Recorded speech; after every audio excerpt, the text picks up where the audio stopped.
U.S. policy.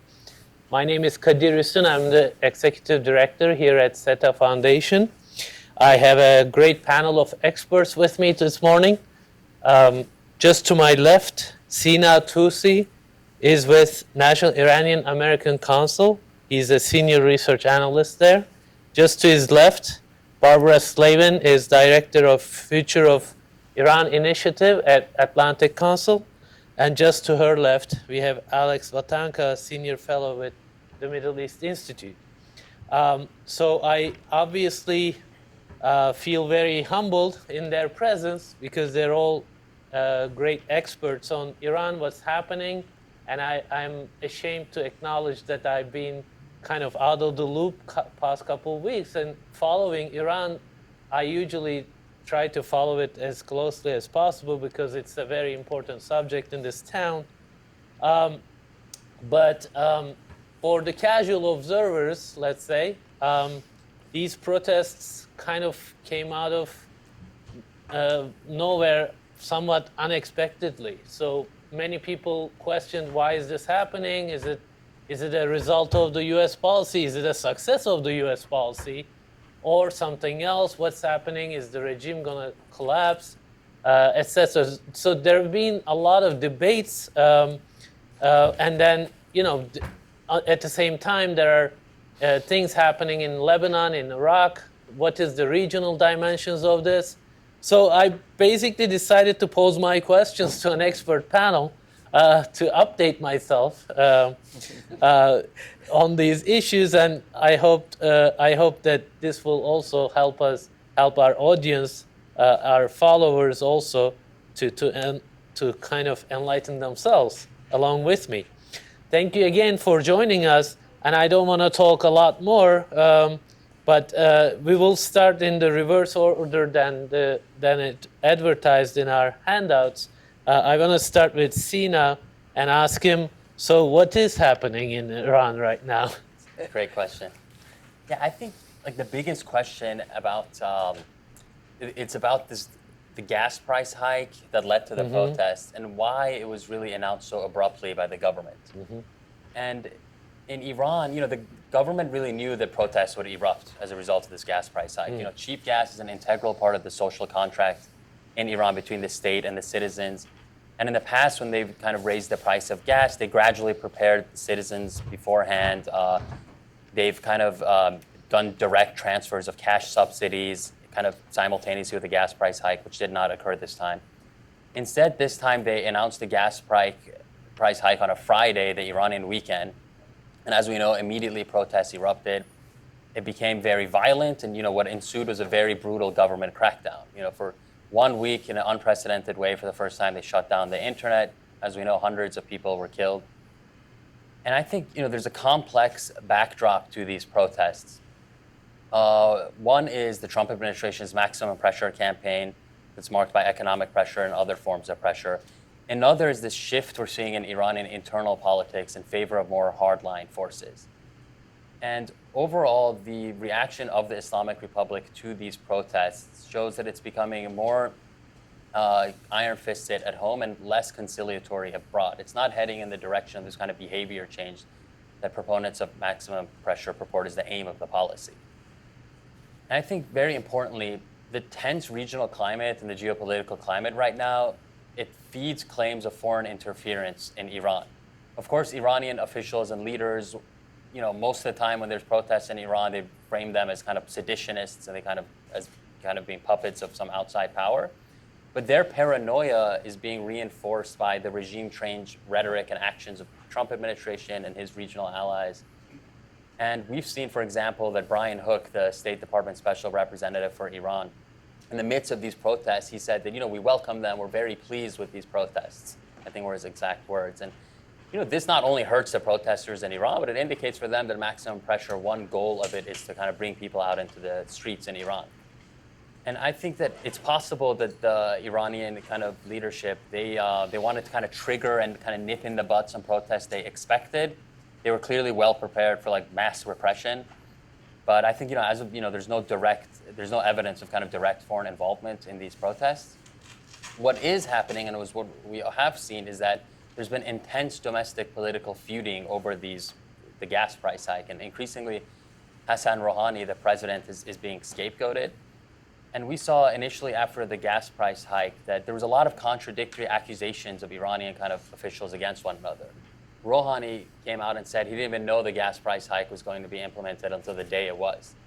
Khamenei, the supreme leader, said that he wasn't an expert on this issue, but he supported the decision because it was made by this High Economic Council, which is comprised of Rouhani, the Judiciary Chief Ebrahim Raisi, and this Parliamentary Speaker Ali Larijani. But then the Judiciary Chief Raisi, who's a hardliner, who's Rouhani's opponent in the 2017 presidential election, he came out and said that he didn't support the gas price hike, and it was a suggestion of the Rouhani administration. And we've seen that from the get-go, more hardline forces in Iran, they've been vociferously attacking Rouhani over the gas price hike and trying to scapegoat him. Interestingly, on the first day, on that Friday when the gas price hike was announced, these kind of Telegram channels, the social media kind of tool used in Iran, that are linked to the Islamic Revolutionary Guard Corps, they actually encourage people to abandon their cars in traffic as a form of protest against the gas price hike. So they interestingly had this role initially. And then we saw that, for example, Ahmad Jannati, the head of the Guardian Council and the Assembly of Experts, is a very kind of powerful political figure in Iran. He strongly attacked Rouhani. Mohammad Ali Jafari, the former head of the Revolutionary Guards, he attacked Rouhani as well and accused him of basically playing into kind of the enemy's hands, I think was his quote. And then in Parliament, we saw Mojtaba Zonur, who's this hardline parliamentarian, who's the head of the Parliament's Foreign Policy and National Security Commission. He actually introduced an impeachment bill against Rouhani in that week after the gas price hike, and it gathered over 60 signatures. And Zonur is someone who has compared Rouhani to Bani Sad, who was the first president after the revolution in '79, and who was actually ousted as a traitor during that time. And for these hardline forces in Iran, maximum pressure is a historic opportunity for them. They're in, ahead of parliamentary elections next February, ahead of the presidential election the following year. They're in no urgency to support negotiations with the United States that would help Rouhani and would help the moderate centrist factions. Instead, they're overseeing this kind of unprecedented anti-corruption drive right now, which is really about Khamenei's kind of legacy and succession, cementing the political system and consolidating power behind these more hardline forces. And it's being spearheaded by Ebrahim Raisi, the same kind of the judiciary chief. And overall, Trump's maximum pressure, it's really kind of debilitated the moderate and reformist factions in Iran. These people like Rouhani or Zarif, who staked all of their political currency on negotiations with the West and the US under Obama, they've been really debilitated. The hardline narratives have been validated. And it really is wishful thinking for Trump to think that this policy is, that the regime is on its last legs or it's going to capitulate to US demands. In reality, what we're seeing with these protests, the Islamic Republic is becoming more kind of repressive, more insular. Maximum pressure is creating this environment in Iran that is totally not conducive for negotiations with the US. It's not creating any kind of better future for the Iranian people, a more secure, freer, prosperous future. And the final result may be that kind of US-Iran hostilities are entrenched for the kind of foreseeable future and many years ahead, and Iran is going to become even more, more aggressive with its nuclear program and its regional policies, which is what we've been seeing. So I'll leave it at that. Thank you, Sina. I'll get back to you. But Alex, what is different about these protests than previous ones?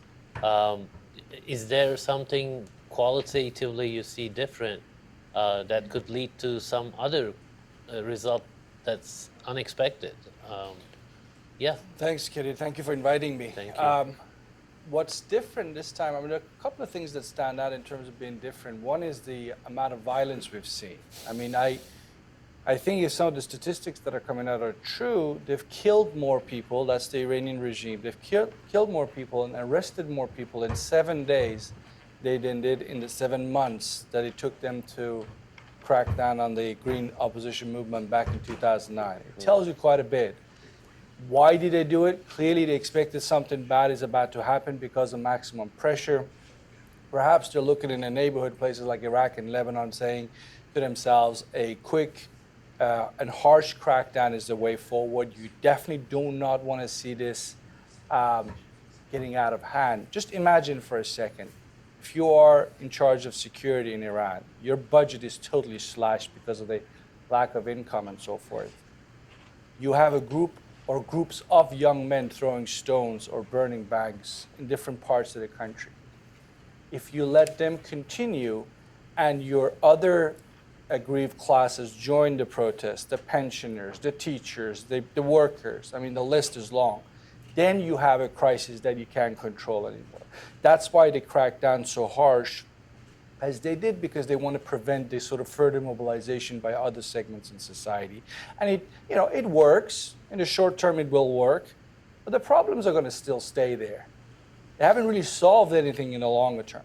Another thing that I think, Kadir, stood out for me certainly was how quickly the chants and the slogans were directed at one man, Ayatollah Ali Khamenei. And to me, the message is clear. The younger generation of Iranian no longer see any hope for the reformists to prevail. Reform, if you ask me, I would say reformism in Iran died pretty much with Mohammad Khatami's first term back in late 1990s. But anybody who had any hopes for the so-called moderates, there are no moderates in Iran that can do anything. The question is, can you get the hardliners to make concessions or not? That's the only question really left. So that's how I see it, Kadir. Thank you. Sure. Barbara, President Trump made a statement in London about supporting, not supporting, and then he tried to fix that statement. I have a theory on my own, but what is your read of that? Yeah, well, first, thank you, Sita, Thank for you inviting for me again to speak on this issue. U.S. policy toward Iran has been very incoherent since Trump came in. We know that he didn't like the nuclear deal and that he was going to get rid of it at some point. And of course, sanctions are always the favored tactic of the U.S. government. But the goal of those sanctions, the goal of U.S. policy, has never really been clear. We had Secretary of State Pompeo give a list of 12 demands back in 2018, which are so broad that they were essentially a mission impossible, regarding Iran's nuclear program, no more enrichment, regarding Iran's regional activities, no more support for any of the groups that it's historically supported in the region. We had the 12 demands. Then we have President Trump's own personal agenda, which is all about photo opportunities, ephemeral diplomatic breakthroughs that will distract people from everything else that's going on in this administration. And we saw over the summer there was a flurry of activity. The Japanese Prime Minister Abe, later President Macron in France, tried to arrange some sort of meeting between Trump and President Rouhani that would sort of signal the beginning of a new negotiation on a new and better deal. But it never happened because the Iranians have a quid pro quo, to use a phrase that's been much in use lately, and that is that Trump has to agree to some sort of easing of sanctions in order for any kind of meeting to take place or any kind of new negotiation to begin. And Trump has not been willing to do that. So we saw his ambivalence about all of this, I think, very obviously demonstrated in London, where he was asked whether the U.S. was providing support for the protesters, and he said no. And then he later corrected it because, as we see, the State Department certainly is saying that, yes, we support the protesters and want this. What is the goal of U.S. policy toward Iran? Is it regime change? Is it regime destabilization? Is it containment? Is it pushback? I don't know, you don't know, and the Iranians don't know, which means that we're not going to be able to make progress, I think, out of this. I agree with Sina, I think that, and also with Alex, that the question is whether the hardliners will now make any concessions to the U.S., and the question is in return for what? Will we see any concrete offer from the U.S.? If not, no. There will be no progress, and everybody is just going to hunker down. We will see more provocative actions by Iran, certainly on the nuclear front. In January, they've promised another step out of the JCPOA. We're likely to see more, possibly more aggressive actions in the region, although that will depend on whether the Saudis and the Emiratis are really willing to negotiate with Iran some sort of new understanding. And unfortunately for the Iranian people, we're going to see more and more harsher and harsher repression. I also agree with Alex. I think there was this idea that they would smoke out those who are really opposed to the government. And a lot of these protests took place in areas that are very restive because they have ethnic minorities there. The Khuzestan province, ethnic Arab, Baluchistan, Sunnis. Smoke these people out, throw them all in prison, and just try to get through the next year until the U.S. has elections again. Okay. If I may just sure. add or build on some of the things Barbara just said, I mean, the irony here is one of the biggest fears in the Iranian opposition, if I could just bring them into the picture for a second, is how do you operate? What sort of policies do you argue for when you so you don't endanger the future of Iran as one country intact? This tells you quite a bit about how far the Islamic Republic's policies have brought the nation of Iran, this ancient country, to the brink where opposition members are worried about what an impoverished province like Baluchistan, where, by the way, internet still has not been connected. Khuzestan and Baluchistan still do not have internet over 7 days later. This tells you that Tehran itself knows on the peripheries of the country that they have been in charge of for 40 years, there are these extreme deep pockets of resentment. And we can sit here and talk about the Trump administration all we want. But the reality is the first protest against the regime of Ayatollah Khomeini began within weeks of him taking over in 1979. This is a home-created problem. The solution is not to be found in Washington, it's to be found in Tehran. We can talk about maximum pressure all we want. But speaking of maximum pressure, one of the problems you have in the region, if you're sitting in Riyadh or Abu Dhabi, right now there is a massive trust deficit. They don't trust the Trump administration. This explains all sorts of rumors right now about how the Saudis, we just had Yusuf Alawi go to Tehran. Most people in this town were speculating he might have had a message from the American side since he was in D.C. recently, but more likely had a message from the Saudis to the Iranians, and it probably is going to end up being something along the lines of what they can perhaps reach in terms of a deal about the future of Yemen, which would be something they can perhaps build on.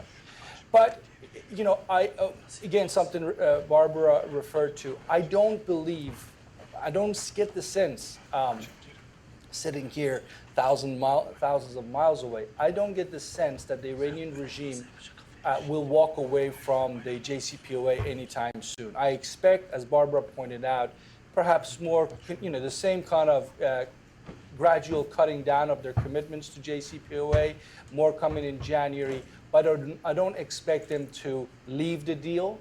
They are, as the Europeans are, in the business of buying time in the hope that perhaps there will be a new American president come November of next year. And remember, what happens if they walk away from the nuclear deal? So they've lost, actually, in fact, leverage. Even though they're not getting anything from being in JCPOA right now, they're not getting anything more by leaving it. In fact, you will say they'll lose leverage. They could do more. They could take more steps, such as leaving the nuclear non-proliferation treaty. If they do something like that, who's going to get equally upset? The Russians, the Chinese, which Iran likes to keep on its side.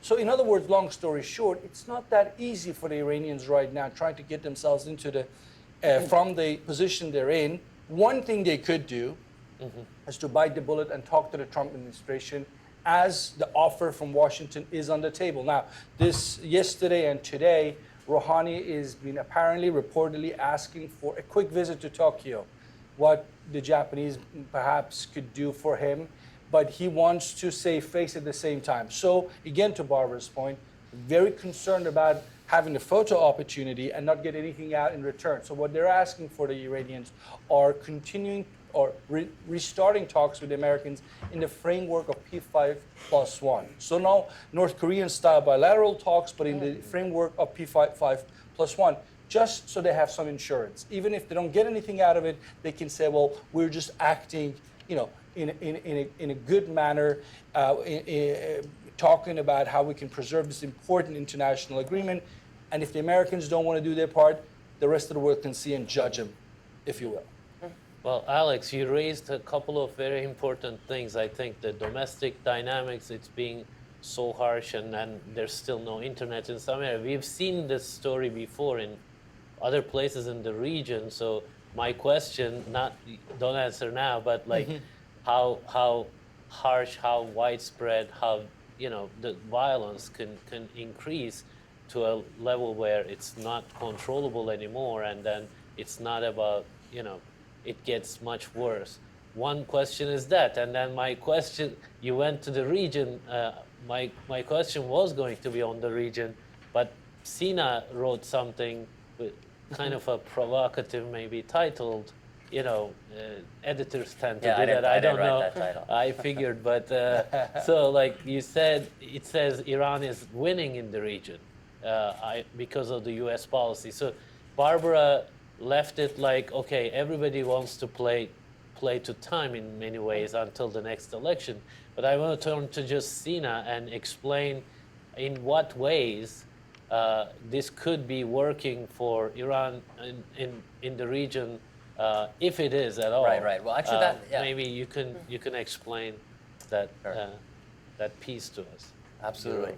So I think that in that article, it actually touched on Alex's point about after Iran's kind of escalation in the region and the attack on the tankers in the UAE port of Fujairah, and then the attack on Saudi Aramco, which Iran says the Houthis did. Of course, others say that it came directly from Iran.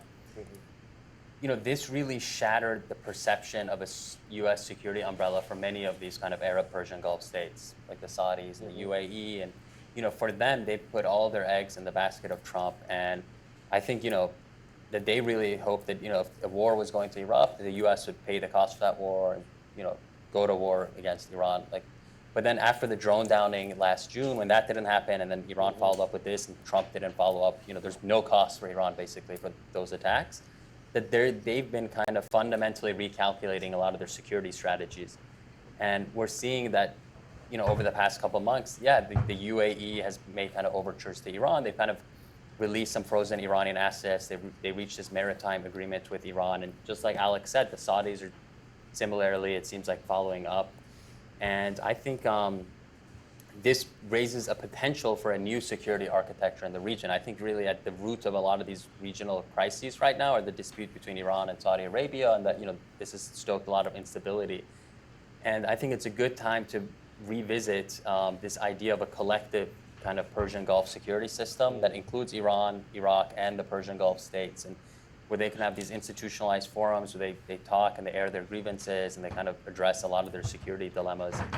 And this is something that many people have called for. And Obama, in his kind of foreign policy for the region, he stressed the need for kind of the U.S., Iran, and the Saudis to reach a cold peace or kind of have an equilibrium. And ironically, it might be Donald Trump, by showing the limits of U.S. support, who's actually pushing the Saudis and the Emiratis to kind of perhaps pursue some sort of détente with Iran. But that was really the argument of the piece. But based on what Alex and Barbara, but Alex mentioned that it could be a deal about Yemen. Maybe it's a specific thing, and then Barbara is saying it's such an inconsistent policy in the absence of a comprehensive policy to the region without the U.S. diplomatic sort of heavy weightlifting. Can that happen? Do you see it realistic, or is it an aspirational goal? Or, it would seed the foundations. It doesn't happen now, but it will lead there. Is that your theory? Or? I think, Yemen, some kind of resolution in Yemen is a low-hanging fruit for kind of Iran and Saudi Arabia, something they can negotiate on. Iranian officials themselves, after like Imran Khan, the Pakistani prime minister, acted as a mediator, and then there were some other efforts, the Iranians themselves very openly said that their condition is some sort of settlement in Yemen or a ceasefire in Yemen. And we have seen that there have been these ceasefires. And the Emiratis withdrew a lot of the troops, and the Saudis are seemingly trying to kind of resolve this conflict somehow, or at least reach these ceasefires. I mean, we'll see how it plays out, but I think Yemen would be a key critical stepping stone to kind of improving Iranian-Saudi ties. Okay. Barbara, based on, we've quickly raised a couple of issues. The regional sort of security architecture could actually be the change in that architecture could be a byproduct of this inconsistent policy, as you labeled it. How do you see that? Is that realistic to you, or if Trump gets reelected, how do we proceed from there? What happens? Yeah, you know, President Rouhani at the UN announced this thing he called HOPE, the Hormuz Peace Endeavor. I don't think we're going to see a new regional security architecture anytime soon. People have been talking about this forever. But I do think there will be understandings reached quietly between the various key actors in the region. And the Omanis obviously are very active. The Kuwaitis also are seeking this. One of the first steps is for the GCC to get its own act together, and here the long fight between Saudi Arabia and Qatar appears to be ebbing now. I think the Qatari foreign minister was in Saudi Arabia. They're clearly going to tamp this down, and I think that's very, very important first. The GCC has to get its act together before it can really, deal with Iran. Yemen, hopefully, is a possibility. I see the U.S. as increasingly irrelevant, which is, is it good? Is it bad? I think it would be better if there was U.S. support for this process of regional reconciliation. But there is no U.S. leadership for it. The U.S. has had a very inconsistent policy, certainly towards Syria. Troops there, troops not there. In Iraq, Iranian influence has been very heavily challenged in these recent protests, but it's not as though people are in favor of more U.S. intervention. And I think the same thing is true in Lebanon. Iran's position is mixed. Yes, it has intimidated the Saudis and the Emiratis very effectively with its actions over the summer. But these protests by Shia populations, remember, a majority, most of these protests in Iraq are coming from the Shia South. They're coming from places like Basra, they're coming from Sadr City. In Lebanon, it's mixed, it's all sects. I think these are primarily generational protests, younger generations that are fed up with corruption, fed up with the lack of services and the lack of jobs, and that simply resent the established political order in all of these places. And of course, Iran, because it's entrenched in these places, is one of the objects of the protests. And I think there was an impact in a way on Iran itself, where young people who feel hopeless are willing to go out and risk their lives because of their anger over the lack of benefits that they're receiving from the system. So it's a really interesting time. I'm looking, and Sina and Alex may know more, but I'm looking to see how the Iranian system deals with the challenges that it's facing. Repression alone is not going to work. They're going to have to offer some sort of new vision, whether it's from the hardliners this time as opposed to the so-called reformists or so-called moderates, that will get people to engage in things like parliamentary elections, which are coming up in February. Who will vote in this atmosphere? Will there be new faces? Is there any way to get the population to re-engage, or are we just simply going to see an increasing alienation of ordinary people from a system, which frankly has never been very popular, not since the day after the revolution. So I'm going to be looking for this. I have perhaps more confidence, maybe is the wrong word, but I think the Iranian system may be able to deal with this in ways that we can't yet envision. And I totally doubt the ability of the United States to play in this arena. I think everything the U.S. has done has been ham-handed, clumsy, and has just shown a lack of understanding of the complexity of a country like Iran. Alex, Barbara just talked about what I asked earlier about domestic dimensions, but please feel free to comment on the region. No, again, I'll go back to both Sina and Barbara, but let me just, on the last point about the U.S. policy, is it there, is it not there? One thing I think that the administration, and I'm certainly not going to critique, I can critique it, but I'm not going to advocate for or against maximum pressure, but I can say, in my view, they can do a better job in terms of managing expectations. If you're an Iranian activist in Iran or outside of Iran, and don't forget, there's a very big role that the Iranian diaspora, which is anywhere between 5, 6, 7 million strong, are playing in this. So we pay a lot of attention to Iranians inside Iran. There's a huge diaspora involvement in this, and their voices need to be heard. But if you were one of those activists and you were trying to figure out how much the U.S. is paying attention to what's happening in Iran, I mean, it at times might have seemed like nothing was going on in Iran. U.S. media weren't covering the protest in Iran. You know, it wasn't giving anybody an impression Iran is a key foreign policy issue in Washington, because it wasn't being covered that way in U.S. media. The Europeans, the same week as the protests are pretty much wrapping up, introduced the expansion of the so-called instincts, again creating this impression in the Iranian opposition community that actually the U.S. and Europe really don't want to see regime change for whatever reason. If anything, the only thing they're interested in is a weakened Islamic Republic. This is something you will hear, and I think a lot of Arab states will probably have people subscribe to that theory. Speaking of Arab states, the issue of hope came up, the Hormuz peace endeavor, which, as Barbara said, was introduced by President Rouhani at the UN in September.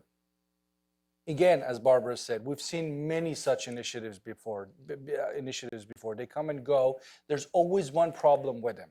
The Iranians insist all extra regional states need to leave the region. Primarily, this means the United States. Now, if you're sitting in one of those smaller, financially very wealthy, but insecure, when you look to your north, you see giant neighbors like Pakistan, Iran, Iraq, and you have reason to be insecure. This is a deal breaker. The idea that you insist before anything is done, United States needs to leave. That means, in practical terms, close the bases in Kuwait, in Qatar, in UAE, in Saudi Arabia. That's a non-starter. This time around, to give Rouhani some credit, and what I've seen come out of Tehran says that insistence isn't that strong anymore. That might be a recognition that the Iranians will accept that, at least in the interim, till you have enough confidence, our neighbors to the south want the United States military presence to continue while we discuss the future of some kind of a security architecture. If that's the way forward, you might see more progress being done than we've seen previously. But another point I make about Iran in the region, because everybody was sort of so surprised about the capacity of the Iranians to hit Abqaiq and Khurais in Saudi Arabia. I mean, nobody expected that sort of precision military operation, and they did it. And it started in May, as we know, in the Gulf of Oman with the ships, and then so forth. So yes, Iran has a capacity to hit its enemies, but there is a red line somewhere out there that I don't know what it is. Mm-hmm. The Iranians presumably don't know what that red line is, and I don't think the United States has put that red line down, or maybe it has. But is Iran in a position to tempt fate, if you will, to figure out, when is it too late? When have I crossed that red line? So I think that in itself, and that sort of second guessing yourself, going forward will make the Iranians think twice about, what they're doing in the region. And look, speaking of the region, if anybody clever in Tehran wants to have a look at what they're doing, the Iranian consulate in Najaf was burned for the third time in a week. Najaf, of all places. If you're not welcome, you're not welcome. Now, I'm not saying Iran doesn't have interest in neighboring states. Iran has 50 neighboring states, as any state has to have the right to defend itself, to have relations with its neighbors. But having relations with neighbors, having the ability to trade, commerce, and all the rest of it that comes with international relations is not the same as Qasem Soleimani getting on a helicopter and landing in the green zone when there's an internal crisis in Iraq. That's interference. Mm-hmm. Nobody would want to see Iraqis come to Iran and do that into Iran. So I think this whole idea of forward defense, and we have to go to the Arab world. To defend Iran, we have to be in Lebanon, we have to be in Syria. This whole thing right now, it's being tested severely. Mm-hmm. And I hope they're going to revisit this and go back and rebuild Iran, because that's what the Iranian people want from their government. Thanks for going to the questions I was going to ask. Iraq was the other question that I wanted to ask you. Maybe you can talk about it later if you feel like it a bit more. So, Sina, you talked about the different factions within Iran struggling over this, the protests, how to respond, and coming after Rouhani, etc. And we've heard comments about whether you can actually maybe make the deal with hardliners because moderates are weakened and they were never able to deliver it for a variety of reasons. Let's say, how does that dynamic evolve? Like I think Alex is saying they may have softened their regional, U.S. has to leave approach because they are weakened at home as well. So hardliners may be getting stronger relative to moderates, but overall they may be weakened. So how do you see that playing out, especially if there's more protests and more violence? I mean, nobody wishes that, but how does that actually delegitimize their position or weaken their position, and then that reflects on the regional and the relations with the U.S. as well? Right. Great question. I think importantly, there's still a strong domestic debate on Iran on all of these issues. It's not like it's suddenly a monolithic system. There's still a lot of debate on all these issues amongst all these different factions. And interestingly, before the gas price hike and the week before the gas price hike, Rouhani gave a couple of important statements. One was that he said that the Prophet Muhammad, even after he had made a deal with some enemy and that enemy reneged on that deal, he still kind of engaged them.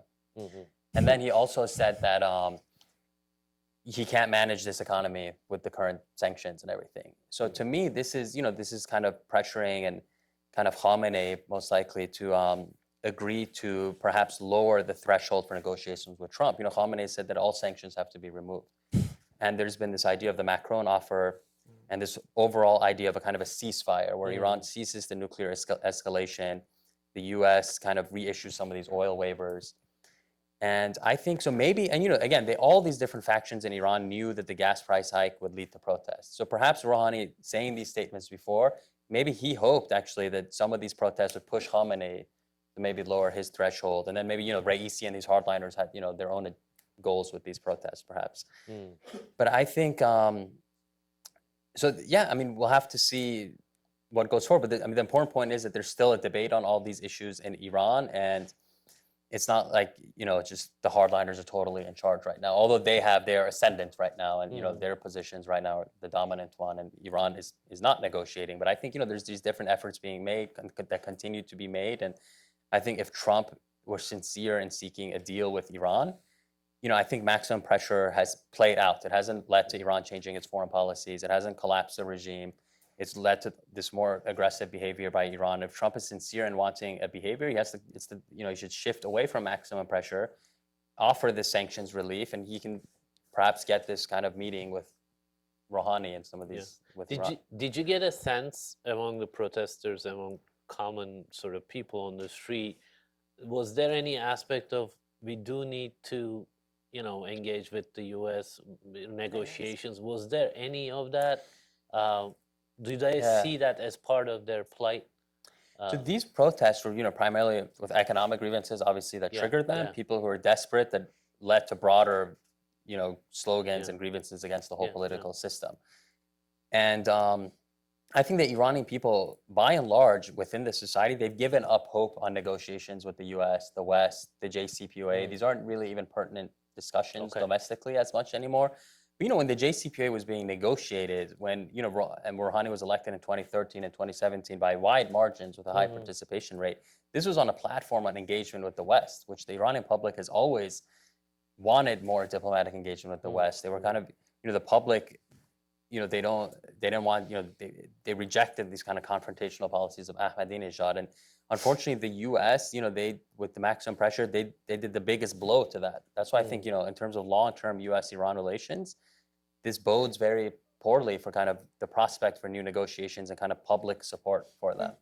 Can I just, one thing, I remember in 2009, after the rigged presidential elections, one of the chants of people in the street was to Obama, are you with us or are you with regime, right? Playing off his name, Obama. Yeah.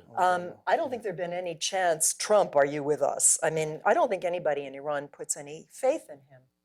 to deliver anything to them. So, the question really is for the Iranian elite to figure out, are they going to put all their eggs in the China, Russia, India, Turkey basket? Are they going to give up on the Europeans? Are they going to stay in the JCPOA? And it is important to note that, a half dozen more European countries have joined this thing called INSTEX, which is a mechanism for non-dollar trade with Iran, initially humanitarian goods. And the first transaction is supposed to go through by the end of this week because there's going to be a meeting in Vienna of the Joint Commission, which was set up under the JCPOA to deal with implementation of the agreement, deal with disputes.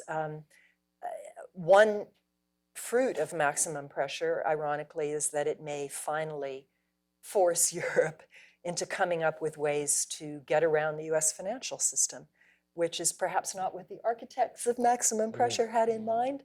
I found it very ironic this morning that certain individuals who had lobbied very, very hard for maximum pressure are now complaining about INSTEX and demanding that the Iranian counterpart to INSTEX be sanctioned.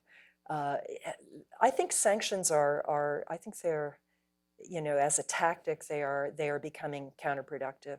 They're running out of things to sanction. Now they're going to sanction, they're going to comb videos of the protests and try to identify individual Iranian policemen and members of the IRGC and the Basij so they can individually sanction, Ali from Mashhad. I mean, how is this going to be a useful use of this tactic? These are people who have nothing, no assets in the United States and had never contemplated coming here.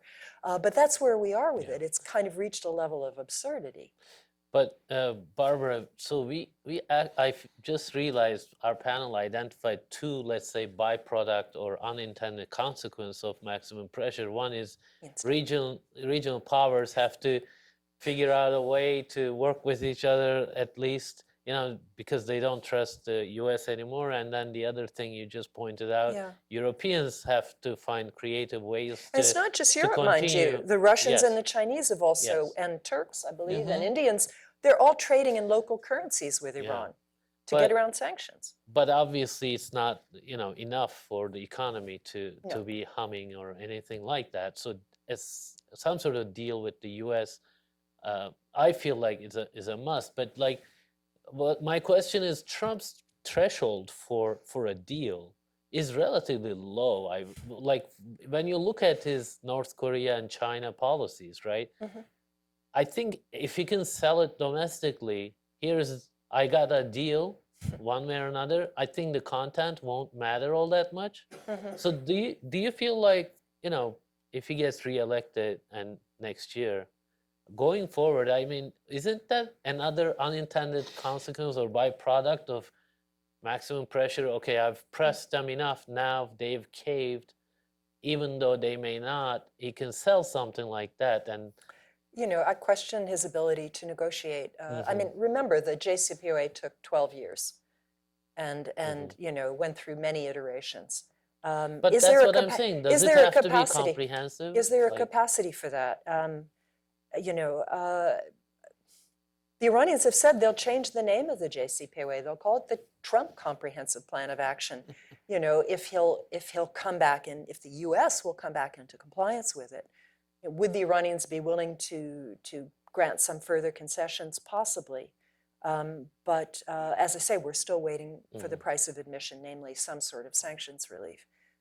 For the Iranians, I think, in a way, this is the time, because Trump is weak now. If he's reelected, he's actually in a stronger position. So if anything is going to happen, it probably has to be in the next few months. But then I asked the question of whether his domestic base would support it.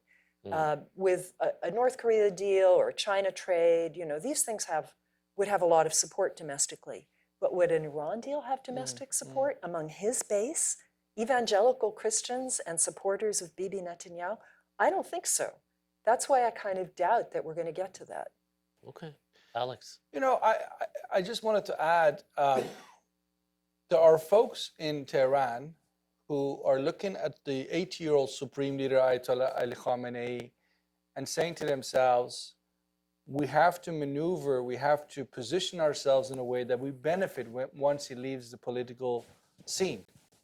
In other words, there are people who will feel that perhaps as part of being ready for the next stage to come after Khamenei, anti-Americanism has to continue.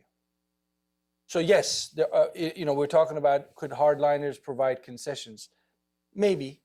I mean, we have the May of 2018 12 points by Secretary of State Pompeo. But in fact, in this last summer, at the end of G7, President Trump reduced that to basically 3. Longer duration for an agreement, no nuclear weapons, and missiles. And hostages was probably added as a 4th, and missiles. Now, the Iranians have issued a fatwa, no nuclear weapons. So that's easy, that's already done. Longer duration, that kind of goes hand in hand. If they don't want a nuclear weapons, why would you object to 100 years duration for this agreement? And missiles, presumably, I assume that's something you can negotiate. Iran has security threats. They don't really have much of an air force. Their missiles are basically part of their deterrence. You can discuss the range of the missiles. In other words, a solution along those lines can be found. But the problem of US-Iran is much deeper than that. So you will solve it for a brief period of time, and it doesn't matter if it's Trump or a Democrat taking over in the White House. And it requires somebody in Tehran to say, we need to turn a page. I don't know if the audience here remember the guy who died 2 years ago, Ayatollah Rafsanjani. He was a kingmaker in Iran when Khomeini was around in the 1980s. And before Khomeini died in 1989, he turned around, if you can see it in his memoirs, he says, there are a couple of things we needed Khomeini to do before he died. One was to end the Iran-Iraq war. Because if he died and we hadn't ended the war, this war could go on forever. Another thing he had to do while he was alive was to turn the page in relations to the United States. He can do it. He's the one who started it. He's got the authority to do it. Now, do we really think Khamenei wants to be the person who says, actually, the last 40 years of enmity with the United States and the ideological position we've created for ourselves on this issue, let's just throw it out of our way? It's not going to happen. He doesn't want to fix that issue while he's alive, which I think is the elephant in the room. You have not enough consensus in Tehran for a real deal, something that's sustainable, something that the nation of Iran wants and would immensely benefit from. Nobody can probably calculate the billions of dollars Iran has had to pay in terms of cost because of this US-Iran situation for the last 40 years. So, yeah, look, Rouhani might go to Tokyo tomorrow or go to Oman, but, a longer-term solution to the US-Iran crisis, first and foremost, requires a change in Tehran in terms of accepting the fact. And, you don't have to go back and say hostage crisis was a mistake. You don't have to go that far back. But you have to accept if you can have relations with Russia or China, why can't you have relations with the United States? Why are you so sure that Mr. Putin or President Xi want to do so much wonderful things for Iran, whereas the Americans don't? Everybody's looking after number one, including the Russians, the Chinese, and the Americans. But let's just bring the Americans in and maximize the benefits. I think that's what those young protesters, they might not shout foreign policy slogans, but if you listen to the chatter that's coming out of social media, there's inherent fear about Iran becoming a forgotten black hole, a North Korea of sorts. They don't want to live that life. And you cannot be a normal state and continue having this kind of approach towards the United States. You don't see a prospect for convincing Khamenei of this? Khamenei will not, he will do the tactical. He'll do what it takes for him. He wants to basically, the expression as I believe, have his cake and eat it too type of thing. Look, when President Trump, in defense of the Trump administration, when they came in, they did something that I thought was extremely ill-considered, the travel ban, the first week. Made no sense to me whatsoever. But they did not walk away from the nuclear deal in the first week. Took them over a year. And in that year, they were saying to the Iranians, what can you do for us in the region? What can we talk about? And Iran was playing hardball. They didn't give much back. And that's why the administration decided, okay, we're going to walk away then. So, to the point I made, a long-term, durable solution requires a deeper soul searching and admission. It requires political guts to say, by the likes of Ayatollah Khamenei, okay, and that's, I can't, as I said, while he's alive, I can't see him do that. Very One shortly, important, if I can just Yeah. quickly just say one important thing. I think great points. I agree with most of what you said, but I think on the issue of U.S.-Iran distrust, one thing we can't lose sight of is that it was the U.S. that reneged on the JCPOA and left the JCPOA, not Iran, not Khamenei. Iran was fully abiding by its commitments. Absolutely. And the hope of the JCPOA was that it could be a stepping stone towards revamped relations with the U.S. And Khamenei himself in 2015 gave this important speech where he said the JCPOA would be an experience to see A test. a test where if we could trust and we can negotiate on other stuff. And in the past, I mean, I do agree with you that Khamenei is largely opposed to improving relations, but I wouldn't say fundamentally so. I mean, there's, the track record is of, Afghanistan in 2001, a lot of overtures in the 90s, even during Ahmadinejad. But I think, one key element of this is that many in the US, many in the region who have a lot of influence over US policy, they also do not want US-Iran relations to improve. They're fundamentally opposed to US-Iran diplomacy. And John Bolton or Mike Pompeo, these are figures who they're actually not looking for a better deal or better.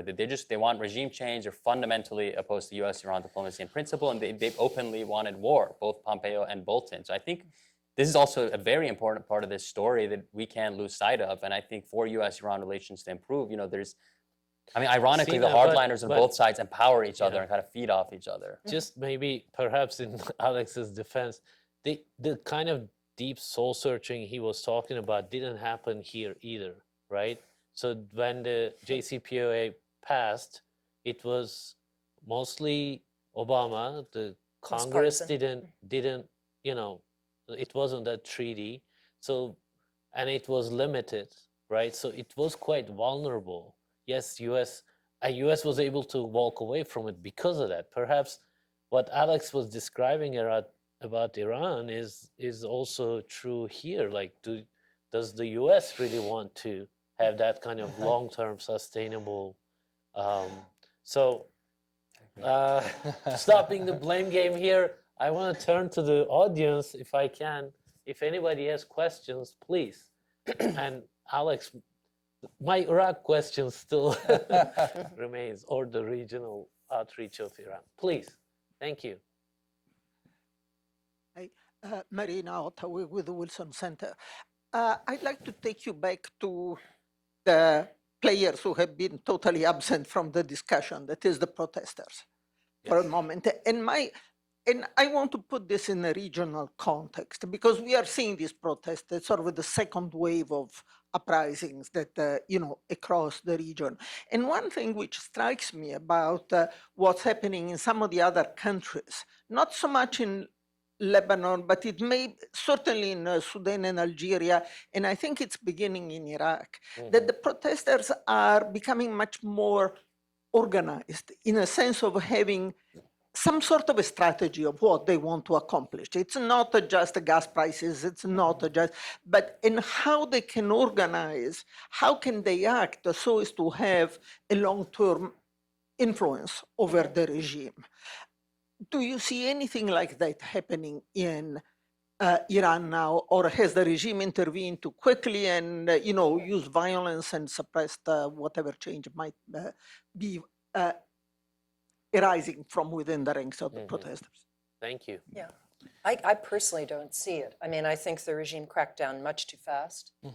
And the Iranian government has been very good at identifying potential leaders and putting them in prison since long ago. So if you're a leader in the women's rights movement, if you're a labor activist, I mean, you've been in Evin prison already for years.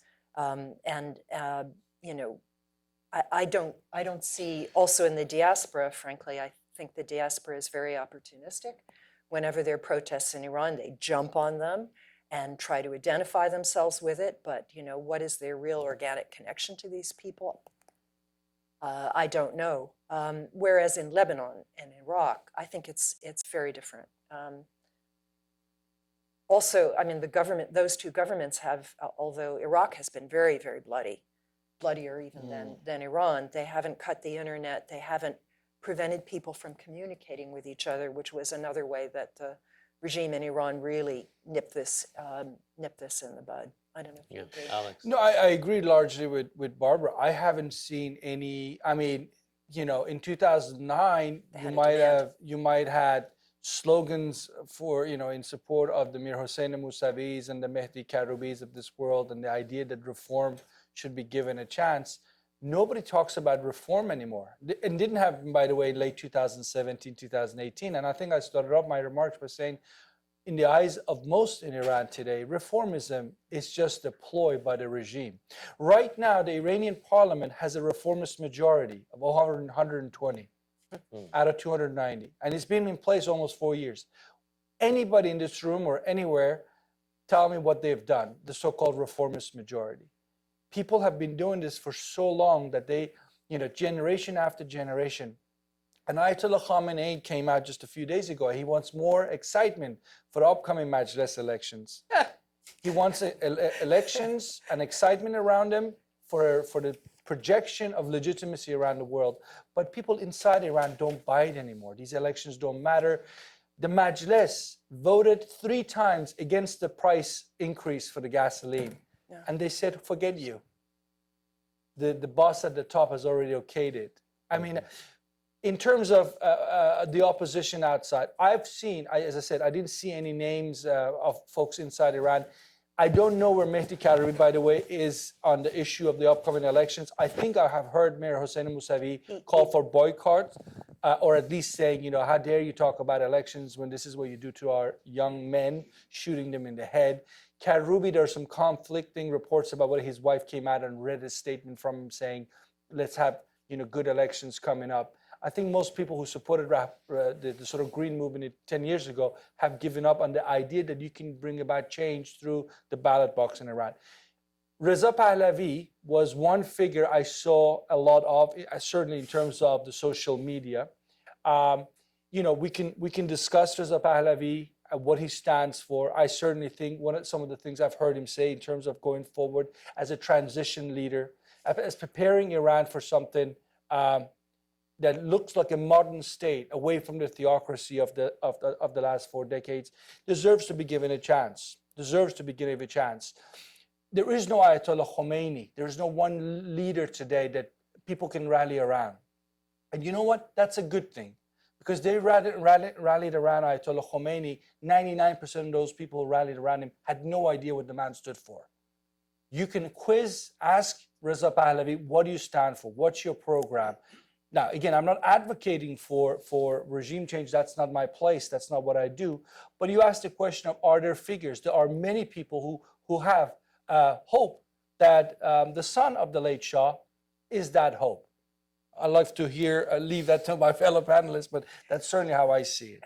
It's Sina. interesting. One thing there's a lot of things to note about that, but one thing I would note is that I've heard the most slogans in these these protests this year and in 2017, 2018, which, geographically a wide area, the magnitude wasn't as the same as like the Green Movement, where 3 million people are out in the streets of Tehran after Mousavi called for them.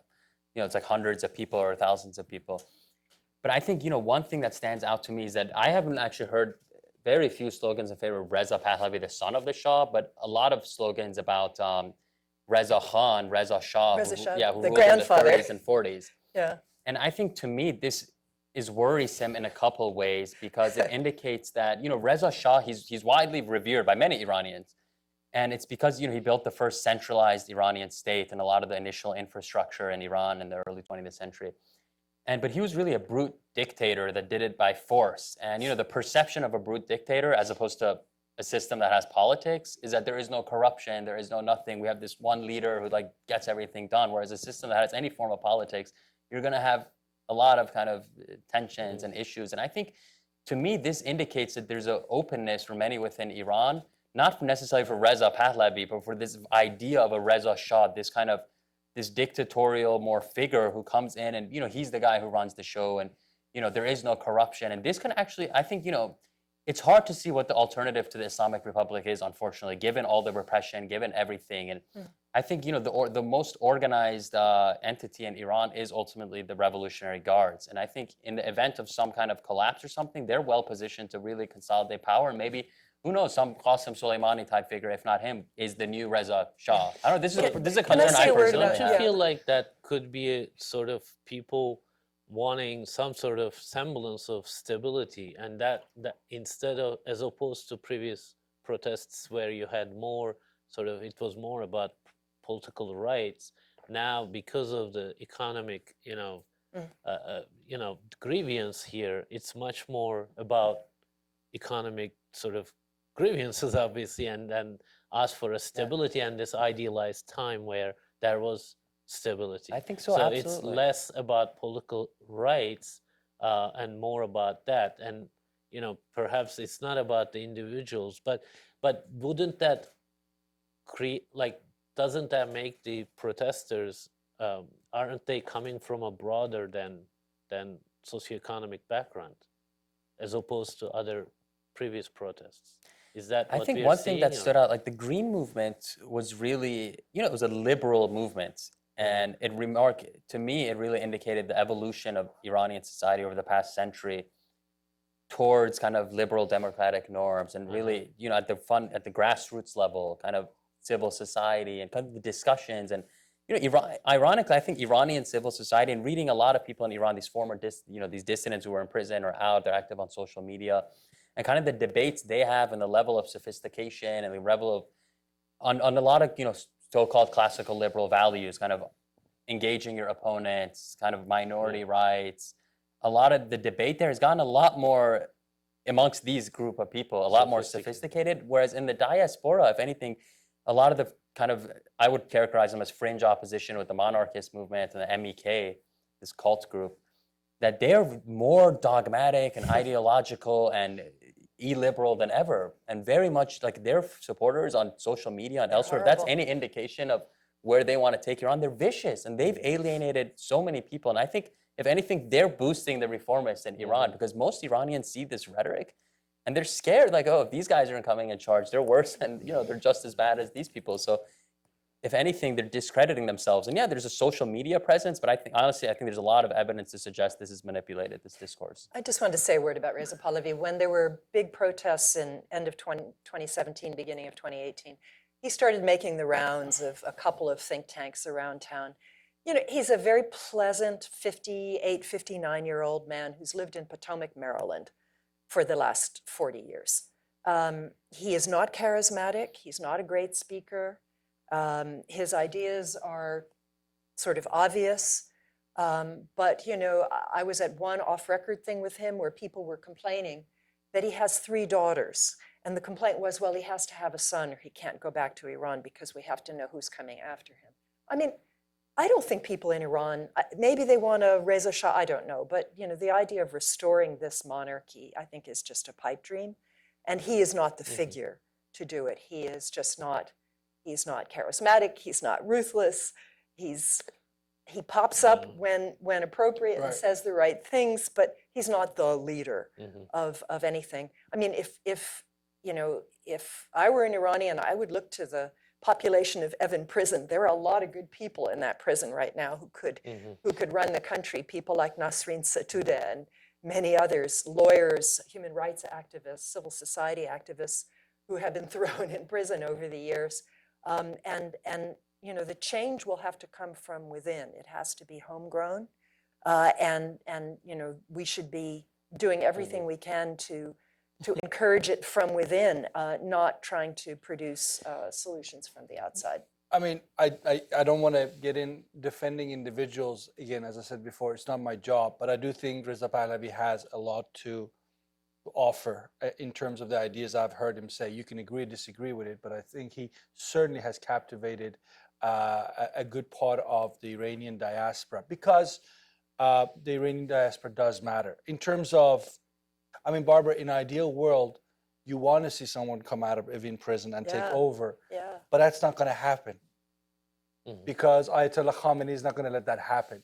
He's not going to be there forever. Well, and Ayatollah Khomeini lived outside Iran from 1964 till he took over Iran in 1979. Are you suggesting that Reza Pahlavi is anything like Ayatollah Khomeini? No, I'm saying prisons where you're sitting in Potomac or you're sitting in Evin, it's about the power of your ideas. That's what it's about. It's not, he has a claim. He is a son of Iran. There are sons and daughters of Iran. They have claims. Everybody, and by the way, I am no fan of MEK, and I say that publicly, and I probably get attacked for it, but they have to be part of the conversation. Because if you want to live in a democratic Iran, everybody has to be part of the conversation. The Kurds, the Baluch, the Khuzestani Arabs, every group that's aggrieved has to be part of the conversation. And I mean, that's where we ought to be going. And right now, I agree with Sina and Barbara. Yes, the opposition is fragmented, but that doesn't mean it has to be fragmented forever. Because they have one thing in common. Do you know, Reza Pahlavi said publicly that he would not work with the MEK because they are anti-democratic. I mean, when you look at the panoply of groups, they don't work together. Right. They don't come together. The ethnic groups, Reza Pahlavi and so on. I mean, where is the sort of manifesto But this of the is not Iranian an Iranian opposition? problem. This is a problem you find across diaspora politically. Look at the Hungarians, look at the Cubans, look at the Indians. This is found across communities. But I say one thing, because Revolutionary Guards is often mentioned. I'm not saying Sina suggested Revolutionary Guards as the sort of saviors. I don't think that he used the word savior, but I think you hinted at it as a potential, you know, to take over, because they're organized and vested. I totally agree. The problem they would have is they are at the heart of one problem that gets people so upset: corruption. These people were known in the 1980s as the ones who sacrificed their lives going facing Saddam's army. Today, they're known for one thing: picking up your sons and daughters and corruption. We're talking about today the latest protests that were started because of the gas price increase. I was reading the other day, the Iranian state media were saying one good reason why we increased the price of gas is because so much of it was being smuggled out daily to neighboring countries. Now, who is in charge of Iran's international borders? The Revolutionary Guards.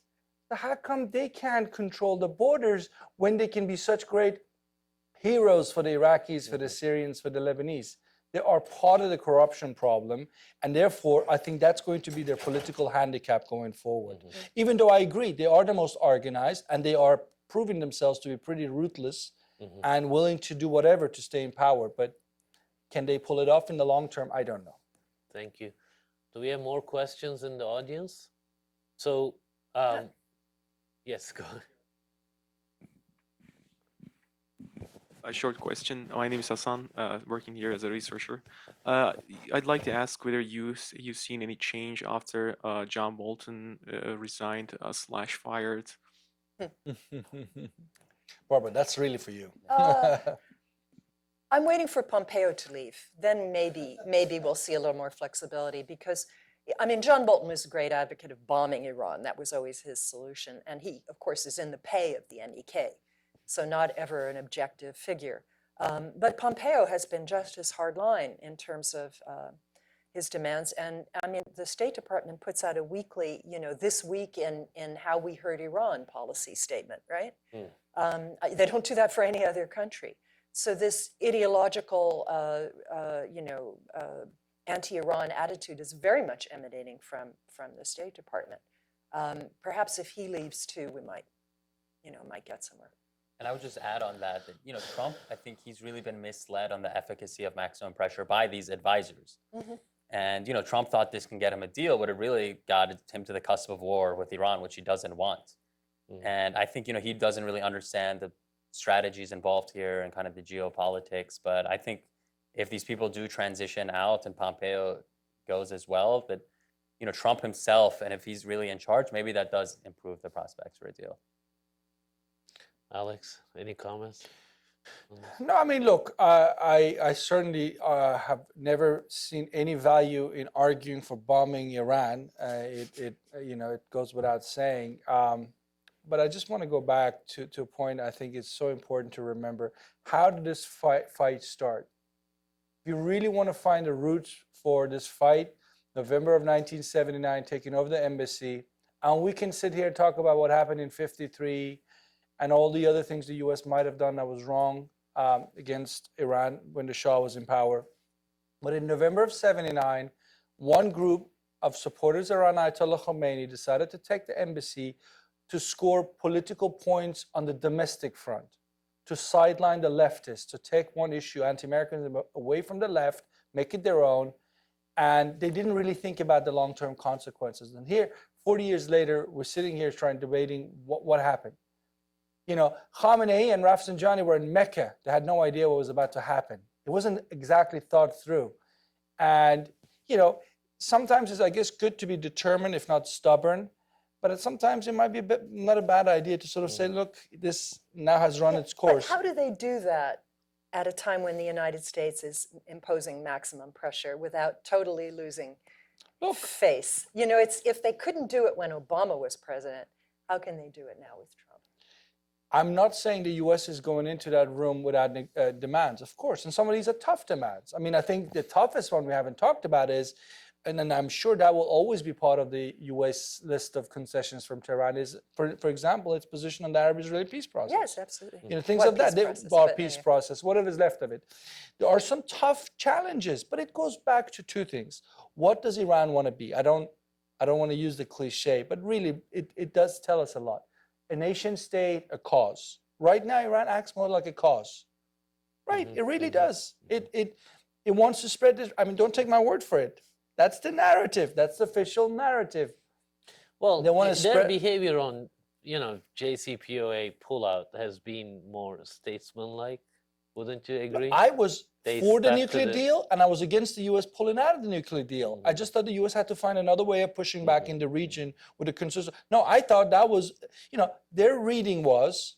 So I guess sometimes they act like as a cause, sometimes they act as a They want to be both. Yeah. They want to be both. Yeah. Now, you know, again, I mean, one thing I always found fault with that, it's like, it's this framing that is like Iran is a singular focus and singular cause of all the ills in the Middle East. Like Saudi Arabia, they didn't want to be a cause. I never said that. I never said that. The U.S. and the invasion of Iraq. Never said. I know. So I think Iran has its own interests. All these countries do. And when it comes to U.S. policy, I think the best thing for us is that, you know, if we did have a more balanced approach to the region, where we engage the Iranians when it benefited us, and we don't engage them when it doesn't. We engage the Saudis when it benefits us, or we don't when it doesn't.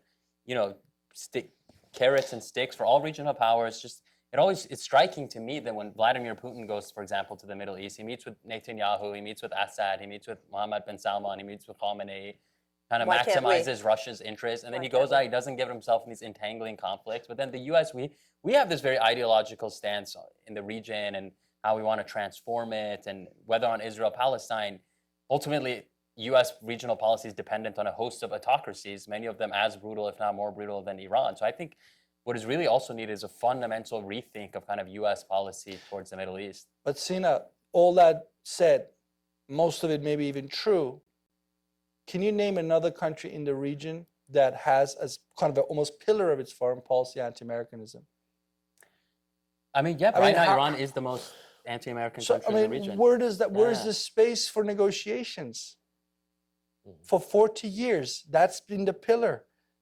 We will get the United States out of the Middle East. You tell me, where does the conversation start? It's about regime survival. I mean, it's what's kept a certain group of people in power in Iran for 40 years. Right. So the question is, you know, if they give that up, what happens to them? And unfortunately, that is the fate of Iran. I think they could survive just fine by making some changes, including how they position themselves on the U.S. But anyway, that's another. I think there's one more question, and then we'll wrap it up. Can you hold on? Where's the right here?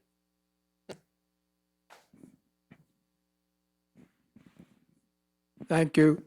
I'd like to take the panelists back to why the regime brought out this gas price increase so abruptly. It was so adamant about adhering to its position. I think Alex referred to 3 resolutions which were basic in the Majlis, which were basically or essentially dismissed. Thank you. I think that's the biggest question about the gas price hike, is why it was so abrupt. You know, in the past, you know, they've done this multiple times. Every time they've done it, there's been protests. In the past, like when Ahmadinejad did it, he took, you know, he simultaneously with the gas price hike did cash transfers as part of this broader subsidy reform program. Rouhani is now they're also doing the cash transfers, but it wasn't immediate. I think if they at least planned it better, if they gradually prepared the public through kind of media efforts and prepared them, you know, they could have done that, but they chose to do it abruptly, do it on a Friday. in this kind of very, it's so But I think, obviously Yeah, I think like, they were don't you afraid- think, like, if they rolled it out slowly, they would actually grow the opposition and strengthen them because there would be more They were debate afraid. about it. They were no? afraid of people hoarding gas, is what I heard. That if they didn't do it like this, people would go and buy large quantities just to have for themselves or to smuggle out. So there was a sense that they had to do it fast, and also they didn't have the cash to simultaneously give the cash payments. They needed to get more money out of the sale of gasoline in order. I mean, this is one of the things that I hear. But no, I mean, it certainly was, the idea of it being a sort of surgical, go in, cut it out, do it in one fell swoop. But we'll know in a few weeks whether that was a good bet, depending on whether there are more protests or whether this really has Exactly. been silenced now. Alex? I mean, there's an Iranian joke that says, where do you buy your the most costly cup of tea in the world? In Iran. Why? Because you make the tea in the morning, you leave the gas on all day, keep it warm, because gas is so cheap. So structurally speaking, Iran had to do something. IMF's been saying it for decades, World Bank, you got to get rid of the cheap energy. So from an economics point of view, this is, Khomeini or no Khomeini or Khamenei, no Khamenei, doesn't matter. They needed to do something, others are in the region. It's the way you do it. Yeah. The way you do it, and that goes back to the heart of the regime. Who's accountable? Who is accountable? When the president comes out and claims he didn't know, and then his advisors actually he did know, and the supreme leader suddenly declares he's a non-expert on the matter, it shows you nobody wants to be accountable. And that's the problem. Look, with the issue of gas, I think Barbara just mentioned it's important.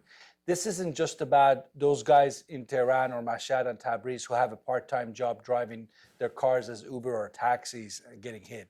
This is going to have an impact on your price of fruit, on everything, and it's going to take some time before it shows up. This is going to lead to unemployment. Factories that are relying on, I don't know how the regime is going to play this one, but if they're going to increase the price of gas for some of the bigger industrial production lines that, for example, produce steel and so on, that's going to result in job losses. And that is... They didn't raise the price of diesel, interestingly enough. Right.